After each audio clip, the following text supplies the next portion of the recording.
announcement I wanted to begin with. If you haven't seen it, the study guide is part of each week's announcement in the e-news. And at the present time, it covers these first two sessions we've held on the book of Job. And by next week, we will have the complete one with all 6 sessions. And I did want to encourage you, if it's available to you, to print it out, and you may want to have it in front of you at the session. I noticed last week people were asking me to repeat the questions because some of them have several parts to them. We're not big on true and false questions in our discussion questions. So if that's convenient, please download it, and if you'd like, bring it with you, especially for next week. I have selected some short passages of scripture that would be suitable for us to have readers do during our session. And if you're one who likes to read, they will be there in front of you, and you can review it beforehand and be comfortable with it. And I will just call for volunteers, unless you want to email me in advance that you want to, and I'll put you on a list, but I wanted to give you a heads up about that. And overall, just encourage you to use this study guide to make this an even richer experience. With that, I turn it over to Gordy. Thank you, Anna. Good admonitions on your part. And I think the written study guide should help a lot. At least I hope so. We'll be going over it here in our sessions, but it's good to read ahead. And as Anna got us off so well on the right foot with this class last week, and I wanted to remind everybody that we are reading the book of Job. That's the principal text, but we are complementing it or augmenting it with the book by Rabbi Harold Kushner on the book of Job, When Bad Things Happen to a Good Person. And it provides some real insights into the book of Job, which can be very daunting to read without the commentary. I personally, I've read through it in preparation for this class. I've read through Job now twice, and Harold Kushner's book twice. And every time it's like peeling an onion. I learned something different every time I've read it. And as I think he says, the book of Job is a literary masterpiece. And the more you read it, the more you realize how true that is. So last week, Anna got us started with chapters 1 and 2 of Job, which Kushner refers to as the fable of Job. And it's a simple folk tale of faith maintained and rewarded. That's in chapters 1 and 2. And then it's concluded in chapter 42, the end of the book. It transitions dramatically with our study today in chapter 3 to what is known as the poem of Job. And that goes from chapters 3 all the way to 42, which is nearly 90% of the book of Job is the poem of Job. As Rabbi Kushner explained in his book, the fable of Job is a simple story. And it's written prosaically in clear, simple language. In contrast, the poem of Job is written in poetic form, of course, and it employs rich and sometimes ambiguous and confusing vocabulary. Rabbi Kushner asserts that the book of Job is arguably the most challenging book to understand in all of the Bible, and I wouldn't disagree with him at all in that point. And he cites 3 reasons why the work is difficult to understand. The first is the language in which it was written, I should say. Some scholars believe that Job was originally written in Aramaic, and many of you, all of you, may recognize that term. That is the language of Jesus and of the Jews in the first century Common Era. And then it was translated into Hebrew.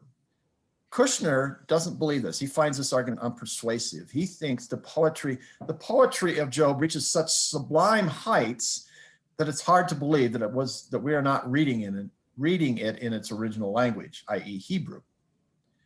The characters are Jewish, nor are their names Jewish. And according to Rashi, who is a medieval French rabbi, Shlomo Yitzhak Utz, which is where Job was supposedly from, his country, Rashi ascribes it to be Aram or Aramea, which is present day Syria. Others suggest the land of Utz might have been Edom, which is now present day Israel and Jordan, on the border between Israel and Jordan.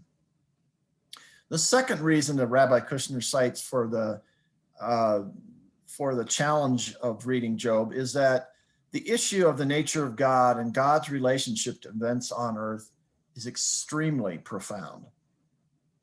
And then the third is the fate of the text.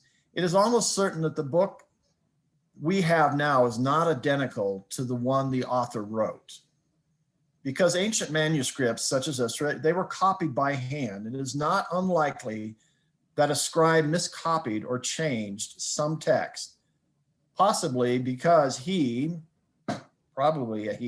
was offended by some of the arguments in the poem of Job. Kushner believes that the poem of Job was written to change us as we read it. It asks questions such as, do we live in a world that rewards people for being honest and charitable?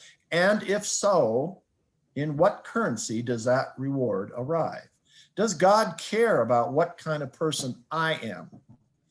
Can a religious person be angry at God, even doubt the existence of God, and still think of him or herself as a religious person? The poem of Job does not have an answer to these questions. It has answers. It invites us to look at the world through the eyes of several characters, some who challenge God, some who defend God, and ultimately from the viewpoint of God himself. So the arguments in the text about God's goodness pose the following statements. God is all powerful. God is completely good. Oh, and Job is a good person. The three visitors that we'll meet here very soon in the next few chapters will challenge assumption number 3. Clearly, Job is not a good person. Otherwise, this wouldn't be happening to him. God, of course, is all powerful. God, of course, is completely good. Job, on the other hand, affirms or will affirm that God's power, he will affirm that God is all powerful. There's no question there. But Job challenges God's uncompromised goodness until the end. You know, when I was reading that, I was reminded of something, and I looked it up, and I don't know if any of you are familiar with David Hume. He's a Scottish philosopher, lived in the 18th century. And in a book that he wrote, Dialogues Concerning Natural Religion, Hume wrote, is he, that is God, willing to prevent evil, but not able? Then he is impotent. Is he able but not willing? Then he is malevolent. Is he both able and willing? Whence then is evil? Or where is evil if all of that is true? It's just another more modern, I guess somewhat modern rephrasing of that question that's asked in the book of Job. So we start in chapter 3 with Job struggling to understand what has he done to deserve his punishment. Without knowing that, how can he repent and improve? Job wants to be proven wrong and deserving of punishment, to reassure him that God knows what he's doing. And Job begins this lament with an outburst of pain and grief. His comforters sit quietly and they listen, as is tradition among the Jewish people. You listen to your friend.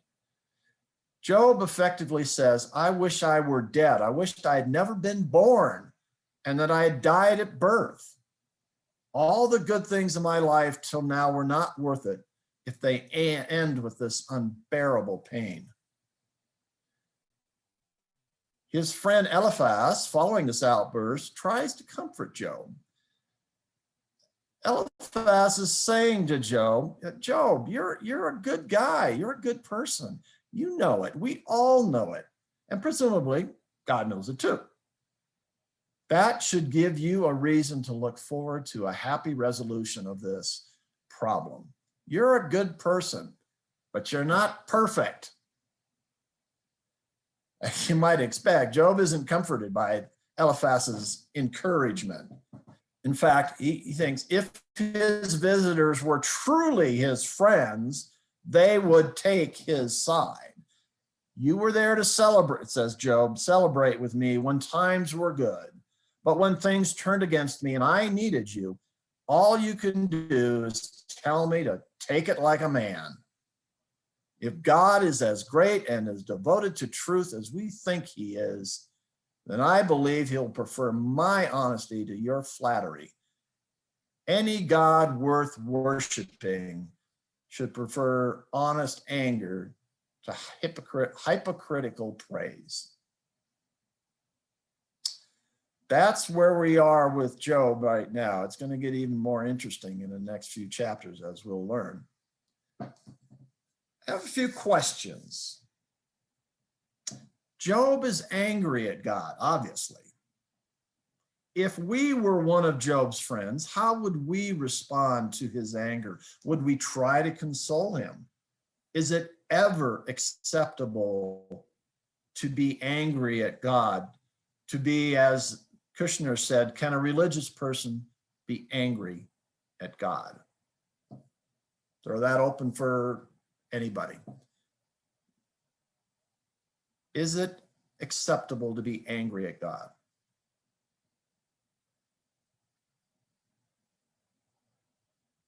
Anna or Amanda? Amanda? I feel like anger is not an unreasonable part of any relationship. I think it's how we express it and how we, I don't think we get angry with people we love. And I don't think that I think God completely understands that when we don't get our way, we're going to get mad about it or we don't like what's going on. Just like we understand with our kids who get angry with us. We don't hold it against them. We just know it's a part of acceptance and adjusting to it. I don't think that is a problem. Thank you, Amanda. As long as we express it to him and work it out, it's like any relationship. Leslie Clark from Rodef Shalom. Welcome, Leslie. Thank you. I think anger is also a part of mourning, and he's in mourning. It's one of the steps on how we get through stuff. Very good. Thank you, Leslie. Ann Cohen, you're there too. Yes, I was going to say that I think it shows that we're still involved with God. And I had this when my daughter, the rabbi, had a stroke. And I said to her, it makes me so angry with God. How could he do this? And her response as a rabbi was, well, sure. That's you haven't turned away. You haven't said God is dead or there is no God. You haven't given up that. You're engaging. As Job, and what saves Job is the fact that God engages with him, and you're engaging. And we're all, I think it means that we care. We care what God thinks, and we're trying to understand. And I think it's a good thing. It's part of relationships. I agree, definitely. Thank you, Ann. Renee Gash. Finally, I unmuted. I like to talk about my play called Arms Too Short to Box with God, but you have the right to try. And he understands anger. And you know what? You communicate. When you rant at him, he wants you to talk to him. And I know it's a long way to reach and I never win, but it's still fun to state my piece. Thank you, Renee. Others on that question of being angry? Beverly has a hand. Beverly. I just think of the opposite of not being genuine or real. And I feel like it's just, you're doing yourself a disservice. And I feel like, it's unhealthy to stuff your feelings. And when you do have your time with God, he knows, he knows where you're at. And I think it's important that we know, that we acknowledge all of our feelings, both the dark and the positive. It's just part of being human, I think. Thanks. Thank you, Beverly. Anybody else on that one question? Well, let's look at it a little more personally or profoundly. Have you ever been angry at God? I think we just heard from Ann Cohen when her daughter was ill and she was angry at God. Anybody else? And has a friend ever tried to console you when you have been ill, in distress, or sad or hurt?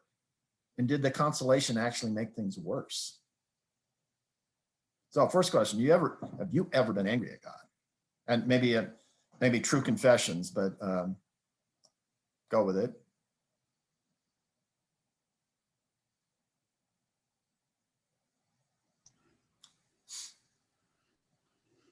Oh, Sandy, Reverend Sandy. Well, this is a true confession. I ask God from time to time, what the heck do you have in mind here?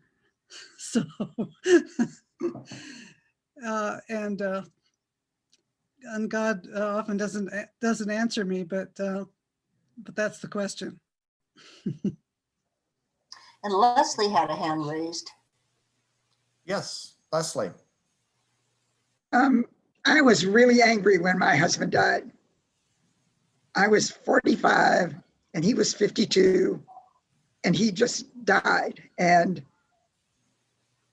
it was awful. And I was angry, and I was angry at God, and I was angry at shenanigans his mother was trying to pull. And it just seemed, well, we know life isn't fair. And this is one of the things that shows us that life isn't fair. But we want it to be fair. And it's just not. But at that time, I think that was the angriest I ever got at God. Thanks, Leslie. Thanks for sharing that pretty deep emotion. Anybody else? What about the second half of that question? Maybe I shouldn't have raised it. Has someone, a friend or other family members, ever tried to console you when you have been in distress or sad or hurt? And did that consolation actually make things worse, or was it satisfying? I can think of some examples. Oh, he's in a better place now, or it was God's will, or I think all of you can think of similar types of sentiments expressed, which really don't help.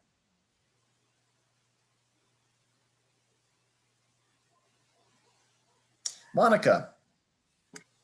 Yeah, this is sort of a bit an answer to the first part of the question and also the second, but I don't know if I've ever been fully angry at God, but I've definitely been frustrated, especially in the last couple of years. I've just been feeling really called to show up in my life in a way that feels scary, and actually really Pastor Sierra's sermon today really spoke to me, because those insecurities are just coming up wanting to protect me from being too, sticking my neck out too far. And I've been really frustrated, really finding myself kind of identifying with, I think it was I forget that song, Samuel, I think, where he gets called in the night and not being sure who's calling, and just being like, no, this isn't what I'm being told it is. And yet when people have tried to console me, I find that especially as a parent, I get frustrated when people try to tell my children like, oh, don't cry, it's okay.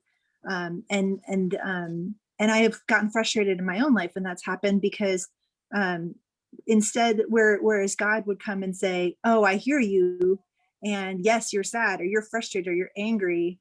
The people in my life are trying to tell me that I'm not, or my children, that they're not entitled to their feelings. And that, just it's such I mean, I understand where the intention comes from, because it's uncomfortable for those around us to see someone they care about in distress. And yet those consolations are really they're negating and just somewhat dehumanizing, and putting us in a place that is trying to pretend that we are something other than we are, which this section really makes me remember what I heard recently, which is, that we really are emotional beings having occasional experiences of thought. So yeah, I'm starting to ramble, so I'll leave it at that for now. Thank you, Monica. I guess it's a kind of a situation where you can kind of understand where Job's friends are coming from. They're honest in their intentions and desires to comfort Job, and as we'll see, it doesn't do a whole lot of good, because Job isn't angry at them. Yeah. He's angry at God, and all the blather they give him is just adding insult to injury, I guess. I just want to share, I won't identify, someone shared with me that this person was very angry when her son died and her heart was broken, and still time makes it bearable. So I guess as time goes on, sometimes that the pain is muted or blunted, I guess. Maybe not. Maybe for some it never goes away completely. Others? Oh, a bunch of hands. Nina and Dick? I just wanted to say, as a priest, when I've gone in to be with someone who's suffered a loss or whatever the anger is that is showing up in their life, it is frustrating because of all these things we've been talking about. And the only thing that I found that's helpful is just to be with them, and to listen and just to wait with them for healing to happen. Yeah. And truthfully, that's what the friends do with Job at the beginning. They just simply listen. They sit there and listen, and then they blow it by opening their mouths and trying to comfort him, I guess, or something. Other hands I saw, who? Katie. I agree with what Monica and Reverend Nina said. I think when someone's dealing with anger or loss or distress, it is an emotional state. And the people who are listening are often trying to fix it and make the person feel better, and from a rational, well, here's why this happened, and here's what's going to happen, and then you'll feel better. And that's not what they want to hear at that time. They want someone just to kind of commiserate and acknowledge their pain. And like you say, Job's friends did that originally, and then they started saying, well, you must have done this, in trying to rationalize with him. And he didn't want to hear that. He just wants someone to, be with him and feel the pain and acknowledge that this is a horrible situation. And he's not ready to move on from that yet. It's my kind of view of it. Very good. Thank you, Katie. Amanda again. Amanda. To tack on to what Monica had said, I think that a lot of times it feels like people may be trying to ease their own discomfort by clearing up our discomfort. And it's a natural response again, but it is very invalidating to be told that my feelings not legitimate. I should not feel the way I'm feeling. And so I think and then what I think Reverend Nina said was pretty profound. If you are willing to experience that with them, to just be with them and be uncomfortable with that person, is much more helpful than to try to talk them out of their feelings. It's a lesson. I think Kushner at some point refers to Job as every man or every person, every human. These are common emotions all humans have, and he brings it out very well poetically, I guess you could say. Anybody else on that question about being angry and consoling?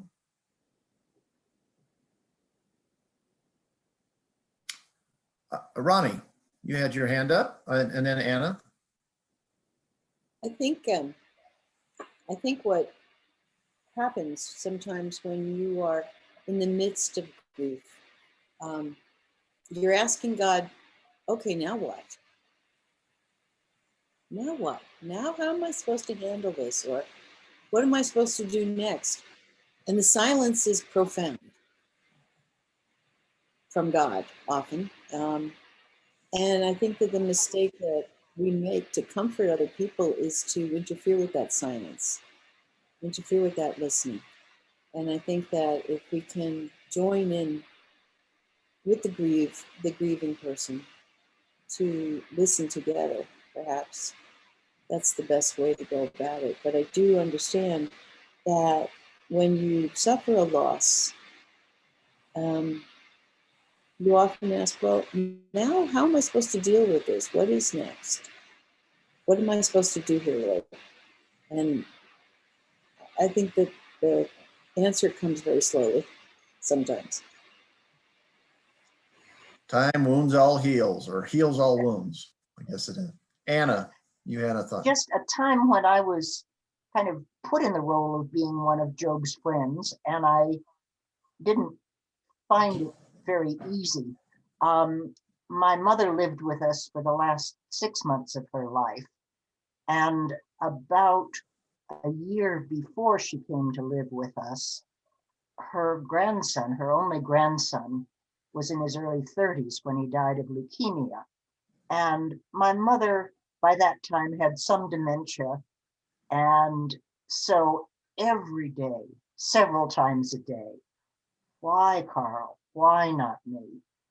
And mostly I couldn't do anything but sit with her. I would occasionally try to say something, but it was a very sad thing and hard to know what to do. Thanks, Anna. Thanks for sharing that. Monica, please. No, I just want to, I wanted to piggyback off of what Anna said, because I think that is, I think it's just like Job's friends, like it's easier initially to sit and listen. But when you have a loved one that's suffering day after day, or every couple of hours having to remind them or to, convince them of something horrible that's happened like that, it wears you down too. And it puts you in like a similar position to the person that you're trying to support. It's increasingly difficult to be in that presence of compassion and just, being with them, the way Reverend Nina said. It's one thing when it's an hour, it's another thing when it's, wears you down over time. And that, I think that's like, that's some of the beauty of these trials, right? Like it's like the difference between taking a pop quiz versus sitting down for the bar exam, where you really you can suffer through a short bouts, okay, and you don't really get tested, but it's on those longer bouts that we really test and grow our faith. Good point. Thank you, Monica. Anybody on the phone that would like to make a comment, has a comment?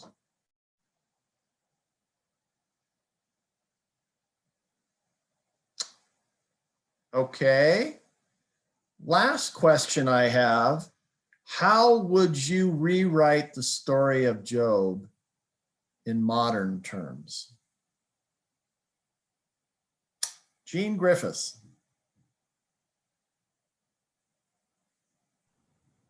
I think COVID has shown us this story again and again just recently. Okay. And there's probably many scenes like this played out all over the world, probably the friend sitting with the ailing person, and probably very true. Anybody else? Others?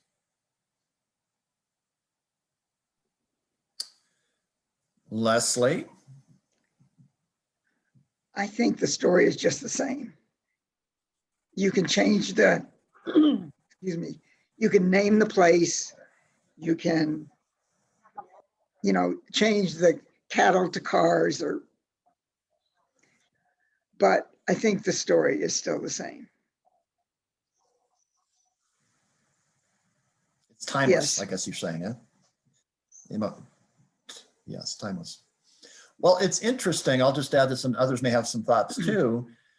There are several modern movies or plays that are based on the Job story. One is called JB, J period B period.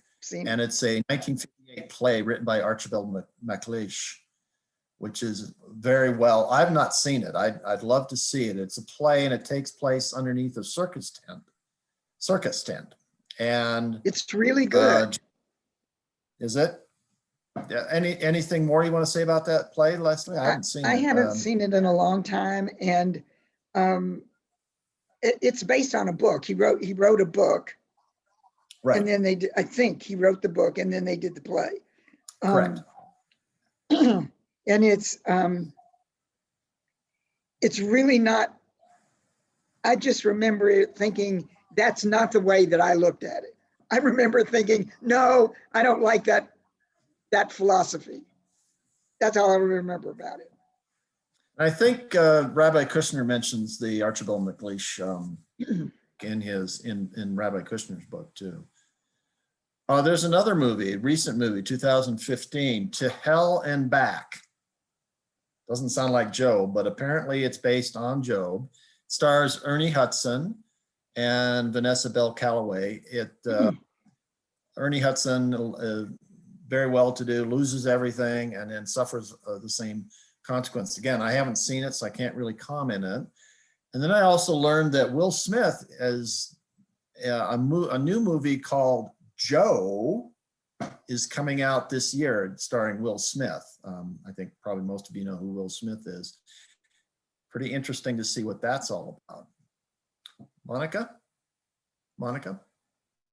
No, it just occurred to me.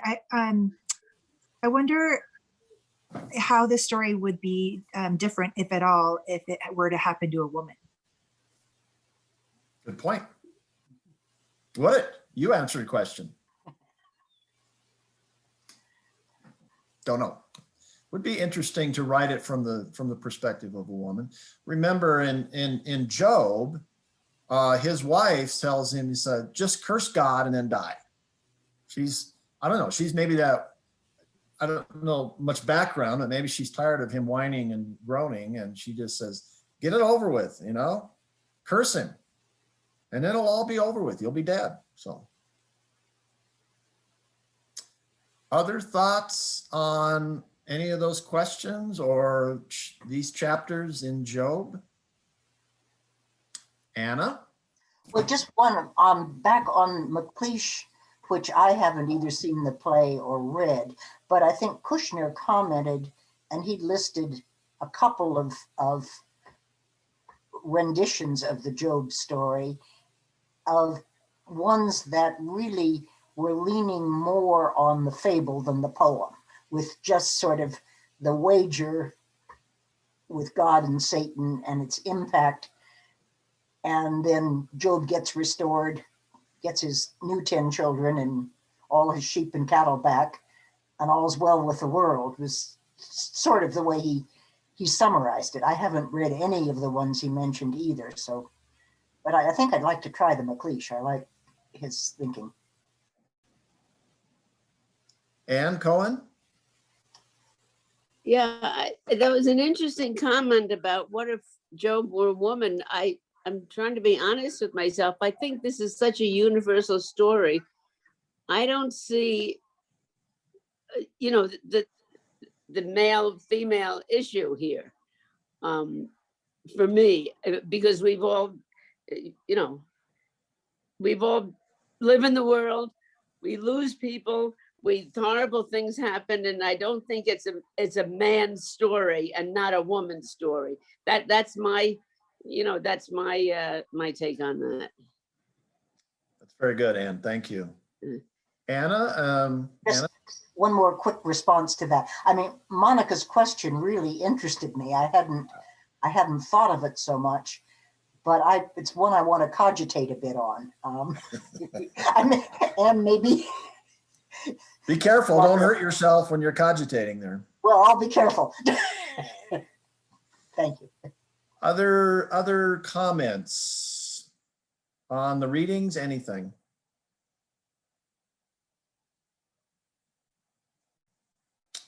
Well, oh, Reverend Sandy? Oh, and Josh, you had a question too? Let's take your question, Josh, and then Reverend Sandy, if that's okay. I have I guess a comment on the third question. Forgive me, I'm a preacher's kid and I'm artsy fartsy. So I don't know, I can't take any liberty with rewriting the story, but I'm just compelled to think of within this story, in terms of those that are faithful in the Bible, Job remains, as much as he's afflicted and he's upset, he's certain. It's almost, this is just my way of thinking about it.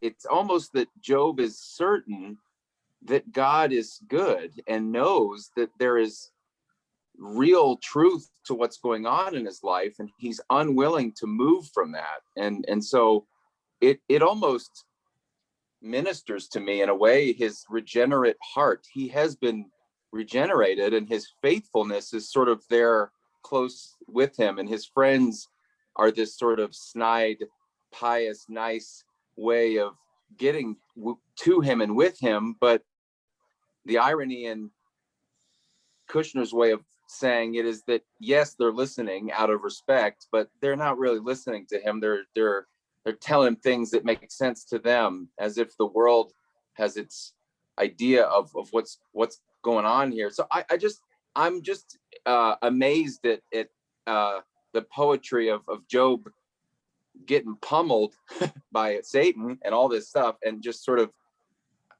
still trying to figure things out and still trying to find meaning in this situation. So it's just leaves me just amazed and in wonder of what's going on right here. That's all I have to say. Thanks, Josh. I'm just confused every day of my life. Yeah. Stay with it, it gets better. Go, Job, go. Sandy. Well, I think I've always been so fascinated by the fact that the stubbornness of Job, that he was absolutely certain of his innocence, and at chapter 9:13, he wants to have a trial. He said, "Let's just have a trial. Let's get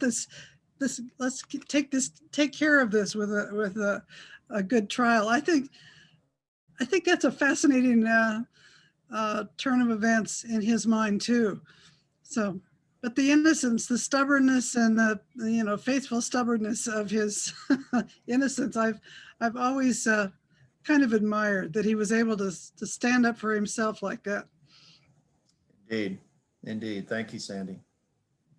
Anybody else? Any last comments, questions? Ann Cohen? Well, I have another side to this. Every human being has failed, has faults, and has done things that are not right. I think that's a good blanket statement. I could be wrong, but and given that, maybe he has done something that is not. I'm just saying that I don't know what to do with that. The point is that he's faithful to God. That's the point of the story. He's true to God, the way Abraham goes up with a knife and says, God will provide the sacrifice, because he's so, it's a horror, but there is the other side, that it's impossible that he hasn't ever done anything wrong. I don't know. I don't know what to make of that, but there it is. It's a very black and white story, because it's a fable, and it doesn't have these shadings that I think are out there, could be out there. Well, I think you put your finger right on the difference between the fable and the poem, is that the Yeah. fable is, well, we know he was righteous because God said to Satan, he's righteous. Look at him. And Satan says, well, he's only righteous because, you give him things, and on and on. But then the author of Job kind of asks the same question that you did, or raises the same question. And there's more to this story, and there may be more to Job. And that's why it's such a profound understanding or revealing story into the human condition, I think. Sandy? I think the question is too, in some mind, it might be maybe God did something wrong to enter into this this contract to start with. But the other aspect of that is that maybe there's a lot more nuance about God than even this fable, even this poem, even our minds can come up with about God. So maybe there's a lot more that we don't know. And the more we study, the more we read, the more the more we don't more know. that is revealed. But the peeling the onion type thing, Nina? Yes, I led a study on the book of Job a number of years ago, and we started one session with, it seems like people think, if they do something good, then God bless them, or they are blessed by God because they've done something good. And just the opposite, if they do something bad, they've been punished, bad things happen to them. And I started one of the sessions with that song from The Sound of Music, where they're saying, I must have done something good. They're dancing together. It's just fun to look at and think about, what do you think? Did you earn all the blessings or what? And anyway, it started a wonderful discussion. Oh, that's great. I didn't realize you led a study. We should have been talking to you, but no, you shouldn't. That's a perfect one thing that Rabbi Kushner says in the book. He kind of an aside, he says he can't begin to number the number of people who have asked him when he's going to write a book titled When Good Things Happen to Bad People. Wouldn't that be an interesting book, huh? And that's what we see. Isn't that what we see? We think we see in the world today, all these good things happening to what we regard as bad people. Kind of twists that Job story or flips it over. Other thoughts? Any further comments, questions? Well, we'll dive deeper into the book next week. Anna will be leading our discussion with chapters, what are you, 5 and 6 are you doing? Let me tell you, yes. Sorry to put you. Oops. Gotta flip a little paper here. I'm sorry, not chapters 5 and 6, in Job. 8 to 14 of Job. 8 to 14. Yeah. Yes. Which is, and the relevant Kushner chapter is 5. We'll see you then. All right. Well, have a great day, everybody. Week, and we'll see you here next Sunday. Thank you. Thank you, Gordy. Thanks for joining today.